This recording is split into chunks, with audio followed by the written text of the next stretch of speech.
Hey, Chris.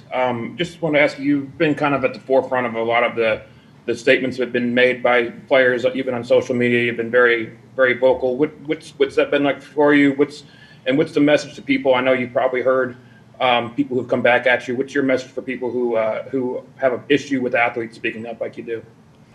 Well, it's not really my job to tell anybody how they should or should feel. I can only speak from where I come from and where I hope the team would want to be represented.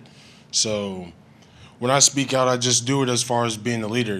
This is my fifth season, and I want to be someone that the team could look up to and they can come to if they have any issues. And I also want to be able to, like I said, be a good representative of the team. So I don't really worry too much about what other people have to say or the opinions that they have, good or bad. But for the most part, I just want to be a good representation. We'll go to Chris Walsh. Yeah, Sorry, Chris, I missed that. Go ahead and ask again. yeah. With that in mind, what did you think of yesterday? I thought yesterday was really good. We had a bunch of programs, not just football, but we had all the sports that came together, and we all have the same goals and the same missions that we want to accomplish. So anytime you can get a group of people, not just football, but everybody around campus to march and have the same passion for the same things, it's always a good thing. So I was happy with the turnout, happy that we had as many authority figures on the campus that did speak out, and overall the support was really good. So I was pleased by it. Go to James Ogletree.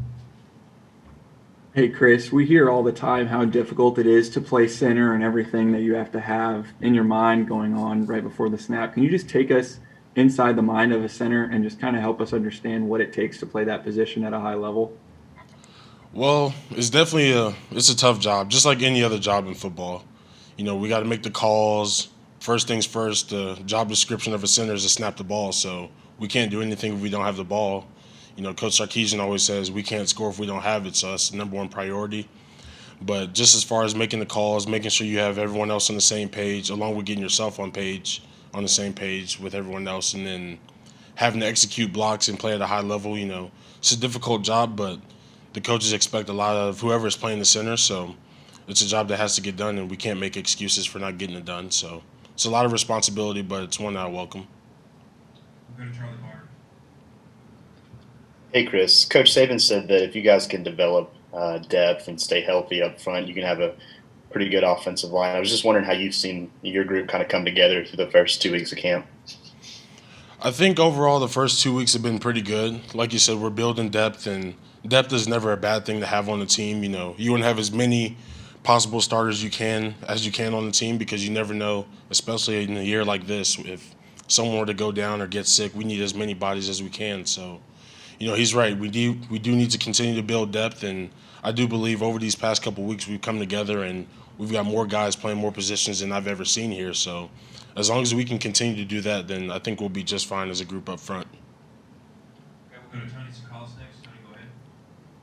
Yeah, Chris, you kind of mentioned that with the versatility of a bunch of players, but just how much have you and Landon being kind of those leaders in the middle of the line? How much have you kind of helped out some of the younger players that are taking in some of those interior roles as well? It's been really helpful. I mean, Landon, as you saw last year, started at guard and started at center. He's played so many different positions for us, and he has so much insight, even going back to his days back at Florida State. So having him around and being able to bring along some of the young guys, and not just us two, but everyone on the O-line, starter or not, everyone's looking out for everyone. So we all want everyone to be successful, and we also understand we do need everyone to be versatile. So as many people as we can get to grab someone else and bring them along with them, it'll just continue to make us a better group up front. Mike Rodak will go next. Go ahead. Just going back to yesterday, you being one of the key voices in that, what were some of the conversations like that led to Nick Saban being at the front of that group, walking at the front? And just what's your response to some of the people who might have questioned that? I know, for example, his daughter said that she received threats for tweeting about it. Well, Coach Saban was very supportive. This wasn't something we made him do. This is something he wanted to do because he truly does care about his players. We didn't have to pull teeth. He truly cares about us, and he wanted to be up front, and he wanted to let everyone know that he has our backs. And, just to have him there with us and talking to him about getting him to come along and how we were feeling as a team. You know, he was always very supportive, and we really do appreciate it because Coach Saban he's someone who's very powerful, not just in the college football industry, but all over the world. And to have someone like that on our side that truly cares about us is really special. Okay, we'll go to Tyler next. Hey, when you're preparing your remarks to give yesterday, when you're putting all that together, what's going through your head? And then have you got any feedback since that from any friends or family? Yeah, I've gotten pretty much some really good feedback for it. But as far as what was going on in my head, I just wanted to speak from the heart. And while doing that, I also wanted to be a good representation of the team.